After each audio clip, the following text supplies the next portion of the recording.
One of the dangerous consequences of Donald Trump's big lie is that tens of millions of Americans mistakenly believe that he won the 2020 election.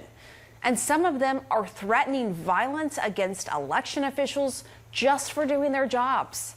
Once again, here's CNN senior investigative correspondent Drew Griffin. Pamela, there are two things happening all across the country at an alarming rate. Both are dangerous to democracy. Threats against election officials, which are causing some to quit, and laws in more than a dozen states that change the rules on voting. We have to warn you, some of the language you're about to hear is very graphic. In Milwaukee, Elections Executive Director Claire Woodall-Vogue has been bombarded by hate ever since an extremist right-wing website, Gateway Pundit, published lies about her.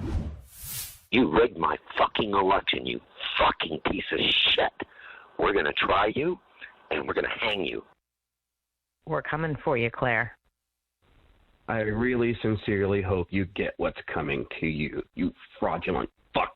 What was your immediate reaction to what was on that machine?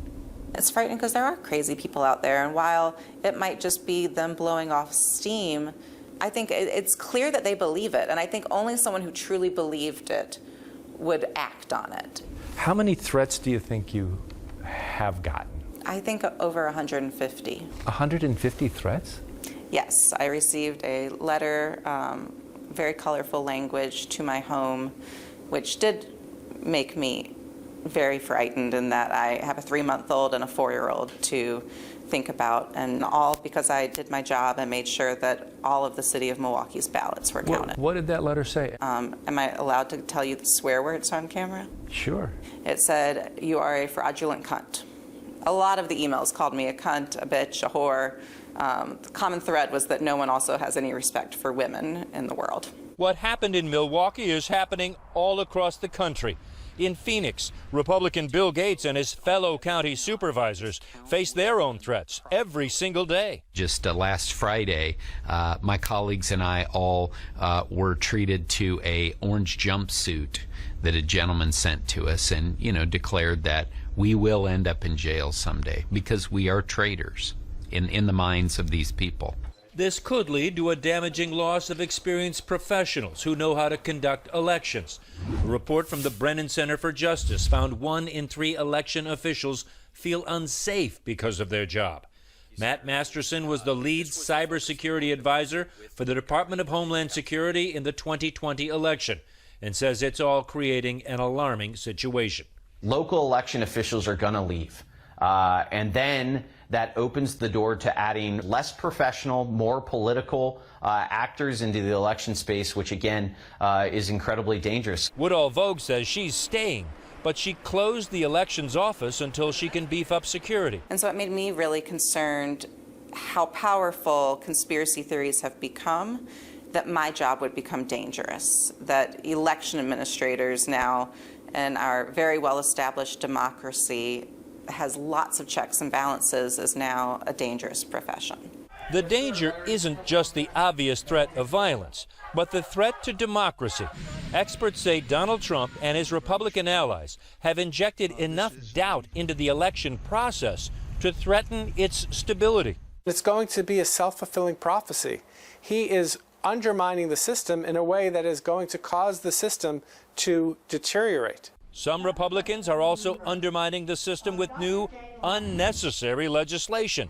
Across the United States, Republican state lawmakers are passing law after law aimed at fixing a problem that does not exist: mass voter fraud. This bill, I'll say it one more time, will make it easier to vote and harder to cheat in Pennsylvania. Easy to vote and hard to cheat. In Arizona, we want to make it easy to vote, but hard to cheat. At least 18 states have enacted 31 laws with new restrictions on voting methods since the beginning of the year. The most concerning are being called election subversion laws, impacting how elections are run and who's in charge. They didn't like the fact that they lost those states. And so now they're rewriting the rules for the future, but they're doing it in a way that will make it extremely problematic because they make it very partisan. Former New Jersey Governor Christine Todd Whitman, a Republican, is part of a group working to safeguard U.S. democracy. What you have with local officials, secretaries of states, and others are people who are trained to oversee elections. That's their job, to do that. Now what you see in these states like Texas, Arizona, Georgia, is they're starting to pull that back and put it in the hands of the legislatures, the political legislatures. Case in point, Georgia's Election Integrity Act of 2021, 98 pages long. It was signed into law in March by Governor Brian Kemp, repeating that Republican mantra. This bill makes it easy to vote and hard to cheat. Among its provisions, it strips power from the Georgia Secretary of State and allows lawmakers to intervene in how counties administer and count the vote. Sounds like it makes it easier for the politicians to cheat. You could have that perception. You're going to have your ID with you. Tani Adams is Heard County, Georgia's elections supervisor. Oh, I believe it's a massive power grab. The Secretary of State has been removed as a voting member of the State Election Board. Basically tossing the Secretary of State aside for a political person. Exactly. In Arizona, Republican legislators have made their power grab blatant, passing a law that strips some election oversight powers from the Arizona Secretary of State, currently a Democrat, and gives them to the Arizona Attorney General, currently a Republican. It expires in less than 2 years, making sure it's a Republican who oversees any disputes in the important midterm elections.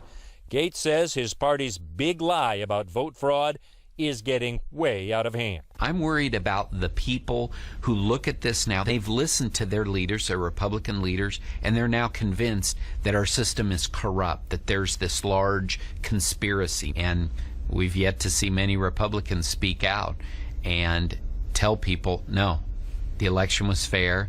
It's time to move on. Enough is enough. In Texas, which Trump won, Republican legislators passed a law that bans drive-through and 24-hour voting favored in heavily minority Houston and creates new hurdles for mail-in voters. The Texas legislation also makes it a crime for election workers to interfere with partisan poll watchers. We're at a tipping point as a nation, and our democracy is at stake. Democratic legislators like Carl Sherman fled the state, trying to prevent a vote on the bill. The standoff ended after 38 days. It matters because we've got a long history of cherry picking who can vote and who cannot vote. If all these election laws being surfaced in Republican-led states seem like a coordinated effort, that's because it is. We have honed in on these 8 specific focus states. A former Trump administration official who now heads up the conservative Heritage Action for America said the group had made recommendations to several states, which ended up in election-related bills. From there, as we create this echo chamber, we're working with these state legislators to make sure they have all of the information they need to draft the bills. In some cases, we actually draft them for them, or we have a sentinel on our behalf give them the model legislation, so it has that grassroots, from the bottom up type of vibe. Donald Trump's big lie and his party's willingness to go along with the facade is now the biggest threat to free and fair elections we face. It used to be unthinkable to contemplate election subversion in the United States. It's now not only become thinkable, but become something that we need to spend the next few years guarding against. It is the greatest danger facing American democracy today. Pamela, it's dangerous because it is destabilizing, according to all the elections officials and experts that we talk to. A democracy depends upon the losers agreeing that the election was conducted in a fair way and agreeing to fight another day. If you don't have that acceptance, you don't have a democracy. And right now, with Donald Trump and his followers, we do not have that.